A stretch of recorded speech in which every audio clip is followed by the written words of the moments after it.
Good morning, everybody. Welcome to our fitness work series number 1. Today, we're going to learn 2 muscle groups, your core muscles and your hip muscles, how to strengthen them.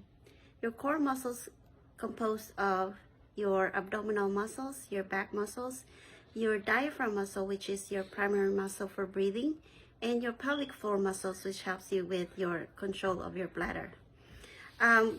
We're going to tackle mostly the abdominal muscles and the back muscles for the core part, and I'll also show you how you can generally strengthen your muscles in your hips, around your hips, which compose of your hip flexors, your hip abductors, which is your gluteal muscles, and your hip extensors. All of that is your butt muscles, in other words. So why are they important? First of all, your core muscles, if they are weak, you will have a hard time getting in and out of bed, sit at the edge of bed without any support. And some cases also, in most cases, if your core muscles are weak, you will have difficulty reaching for a glass of water or even just take a step because your balance is off. Your hip muscles are important because obviously it's important for walking. You will have abnormality of walking or gait if your hip muscles are weak, especially with your hip abductors. It helps to elevate your pelvis as you swing your legs forward alternately. All right, so let's start with your core muscles. I like to do plank exercises for that because you're tackling both the abdominal and the back muscles, and this is how you can do it. If you are able to do a plank with all of your toes there, this is also called the military plank. You can do that, but you can modify it by just going towards your knees and do the same movement. I would recommend that you do 20 repetitions each time.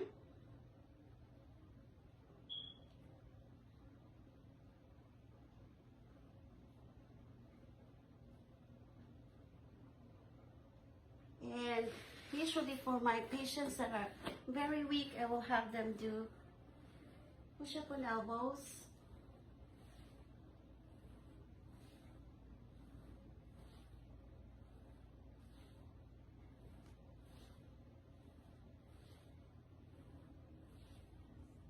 I just did a set of 10 on each of those.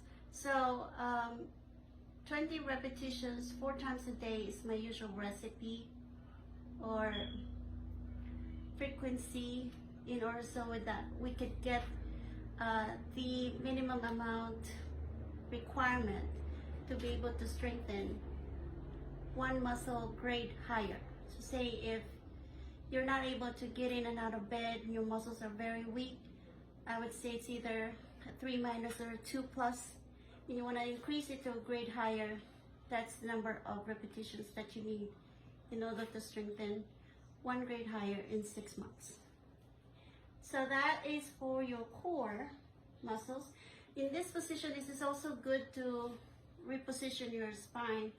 If you work as a bus driver or you work at an office where you sit for a good amount of time in your 8-hour shift, I would advise that you do this first thing in the morning and then before going to bed.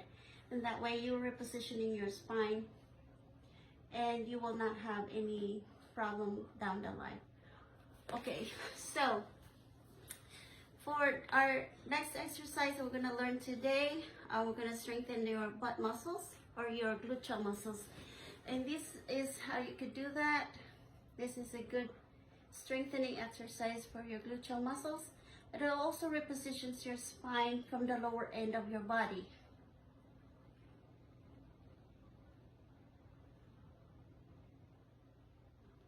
And you're going to do the other side.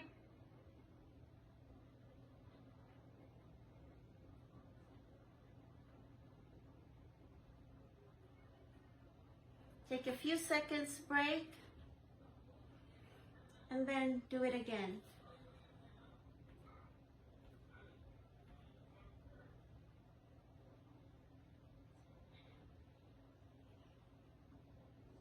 And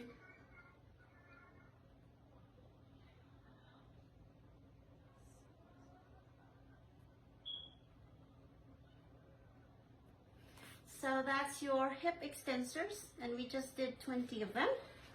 The next exercise we're going to learn is your hip muscles on the side. We're going to do a set of 10 again.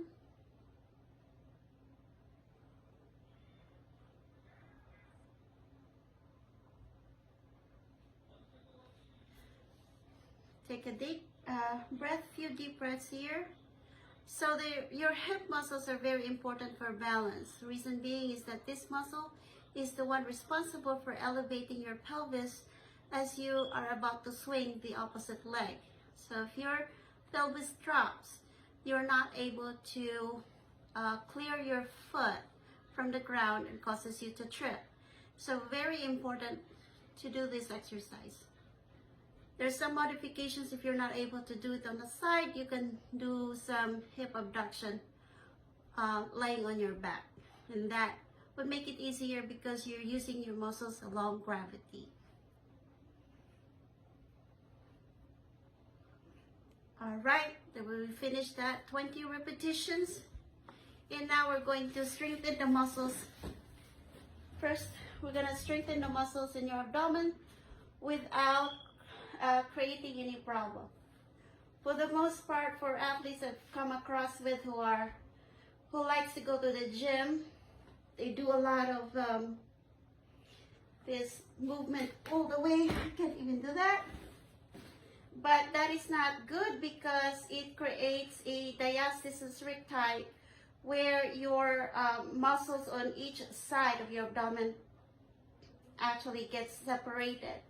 So your connective tissues, especially if they're weak and you're overusing that, you're doing a lot of that full flex position, it will create problem down the line.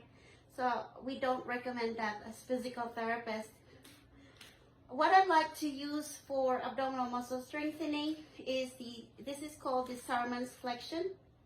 What you do is you create this spine in neutral, and you have your hip at 90 degrees, knees at 90 degrees, and you basically just lower. This is the first step. There are some progressions in this, but basically the idea is that you are activating your muscles by maintaining good neutral position of your spine as you are lowering one leg after the other. And you do a set of 10 on each side. Again, you want to do 2 sets of 10. And I would advise to do it 4 times a day if you have the time. Or if you're busy and you really cannot get into the bed during the day, maybe because of work or you just don't want to, you can do a set of 20 on each side twice, first thing in the morning and before going to bed. Now there are some progressions here. If this is too easy for you, you can bring your leg that way. This is a little bit harder. If you notice, my muscles are trembling. It's not as easy. I'll do a set of 10 here. This is 3. I will count on the same leg, and that way I know I did 10 on each. 5,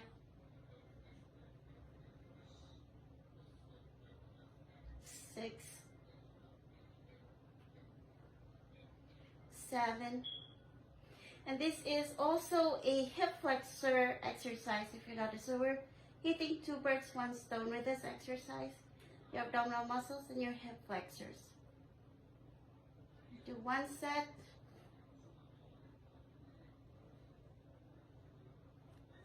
All right, 10. So with those exercises, if you noticed, it doesn't take that long, maybe 10-15 minutes at a time.